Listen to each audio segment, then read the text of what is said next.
एक गाना जिसे पहले ठुकरा दिया गया, वही गाना बाद में इतिहास बन गया। और चौंकाने वाली बात यह है, दम मारो दम शुरुआत में आशा भोसले के लिए था ही नहीं। सोचिए, अगर उस दिन एक फैसला बदल जाता तो क्या आज ये गाना इतना आइकॉनिक होता। 1971, हरे रामा हरे कृष्णा, देव आनंद, जीरत अमान और एक अलग ही दुनिया, हिप्पी कल्चर। नेपाल की वादियों में शूटिंग चल रही थी और वहीं एक सोच जन्म ले रही थी। आर.डी. बर्मन को लगा इस फिल्म में एक ऐसा गाना होना चाहिए जो सिर्फ सुना ना जाए, महसूस किया जाए। उन्होंने आनंद बख्शी से कहा, कुछ ऐसा लिखो जो नियमों को तोड़ दे। और फिर लिखा गया, दम और दम मिट जाए गम। लेकिन असली खेल अब शुरू होता है दोस्तों। पहली आवाज़ जिसके लिए ये गाना सोचा गया, लता मंगेशकर। हाँ, वही आवाज़ जो हर दिल में बसी है। लेकिन उन्होंने मना कर दिया। क्यों? क्योंकि उनके लिए गाना सिर्फ धुन नहीं था, जिम्मेदारी थी। वो कभी ऐसा गाना नहीं गाना चाहती थी जो समाज की एक नेगेटिव साइड को ग्लोरीफाई करे। फिर नाम आया उषा उत्थुप। उनकी अलग भारी आवाज़ जो क्लब्स में गूंजती थी। देव आनंद खुद उन्हें लेकर आए थे और कहा था इनकी आवाज़ कुछ नया कर सकती है। सब कुछ सेट था, लेकिन तभी कहानी ने एक शार्प मोड़ लिया।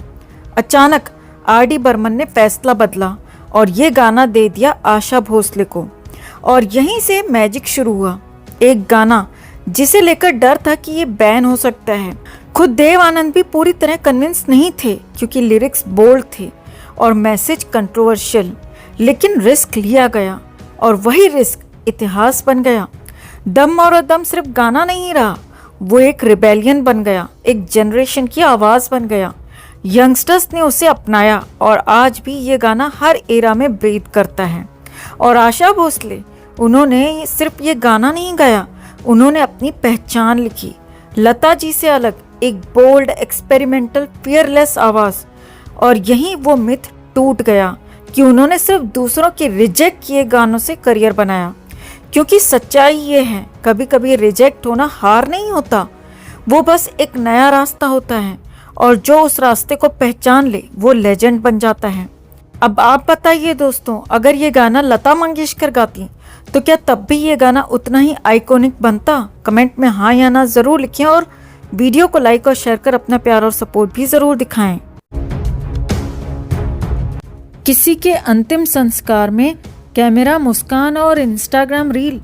क्या आज इंसानियत इतनी सस्ती हो गई है कि मौत भी अब कंटेंट बन चुकी है?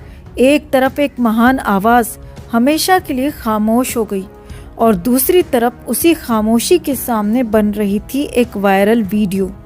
आज जो सामने आया है वो सिर्फ शॉकिंग नहीं, बल्कि कहीं न कहीं डराने वाला है। 12 अप्रैल एक ऐसी तारीख जिसने संगीत की दुनिया को अंदर तक हिला दिया। 92 साल की उम्र में एक ऐसी आवाज़ खामोश हो गई जिसने दशकों तक लाखों दिलों को धड़कना सिखाया।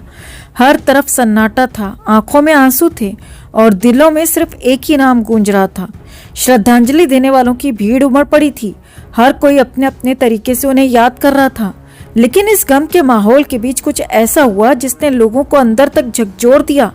13 अप्रैल अंतिम दर्शन का दिन, जहां एक तरफ सचिन तेंदुलकर जैसे महान खिलाड़ी अपने आंसू नहीं रोक पाए, वहीं दूसरी तरफ एक वीडियो ने सब कुछ बदल दिया। उस वीडियो में एक्ट्रेस मुमताज पार्थिव शरीर के सामने खड़ी हैं, चेहरे पर बड़ी सी मुस्कान, बालों में फूल, पूरा मेकअप, जैसे किसी इवेंट में आई हूँ। और फिर वो कैमरे को इशारा करती हैं और शुरू हो जाती है एक इंस्टाग्राम रील। हाँ, आपने सही सुना, अंतिम संस्कार के बीच एक रील। वो हंस रही हैं, बातें कर रही हैं और हर पल को कैप्चर करने के लिए कह रही हैं, जैसे ये कोई मोमेंट नहीं बल्कि कंटेंट हो। जैसे ही ये वीडियो सामने आया, सोशल मीडिया पर आग लग गई। लोगों का गुस्सा फूट पड़ा। किसी ने लिखा, आप दुख में शामिल होने आई हैं या शूट करने?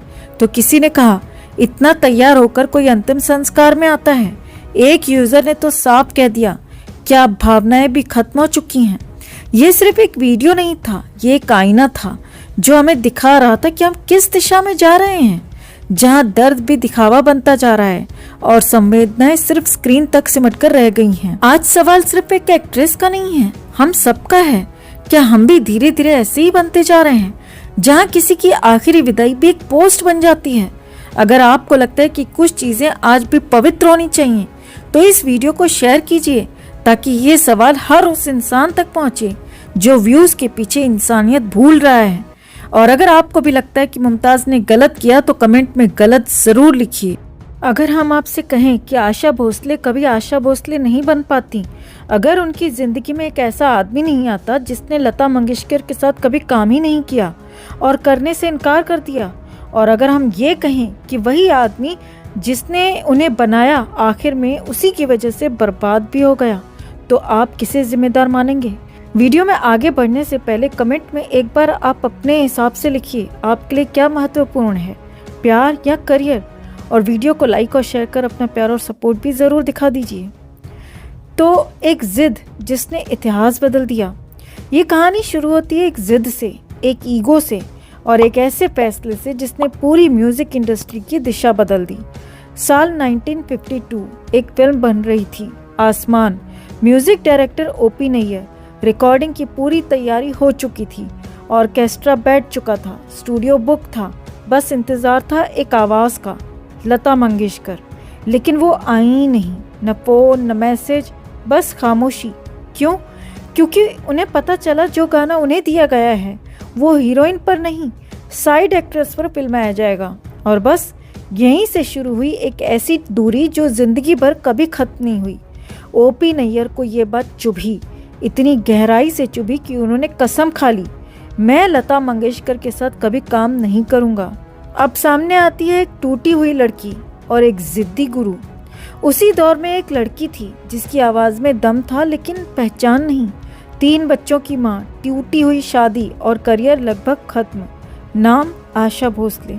उन्हें काम मिलता भी था तो सिर्फ ये सुनने को, थोड़ा लता जी जैसा गाओ, तुम गीता दत्त को कॉपी करती हो। सोचिए, जब आपकी खुद की आवाज़ ही आपकी नहीं रहती तो आप कौन होते हैं? तभी उनकी मुलाकात होती है ओपी नैयर से, और यहाँ से कहानी में आता है पहला मोड़। ओपी नैयर ने कहा, लता बनने की कोशिश मत करो, अपनी पहचान बनाओ। ये सिर्फ सलाह नहीं थी, ये एक क्रांति थी। और यहीं से हुआ एक नई आवाज़ का जन्म। ओपी नैयर ने आशा को सिर्फ गाने नहीं दिए, उन्होंने उन्हें गढ़ा। उनकी आवाज़ में जो खुरदुरापन था उसी को उन्होंने स्टाइल बना दिया। जहां बाकी सब शुद्धता ढूंढ रहे थे, वो एटीट्यूड ढूंढ रहे थे।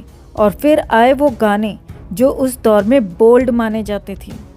कैबरे सॉन्ग्स, फास्ट बीट्स, एक अलग ही अंदाज।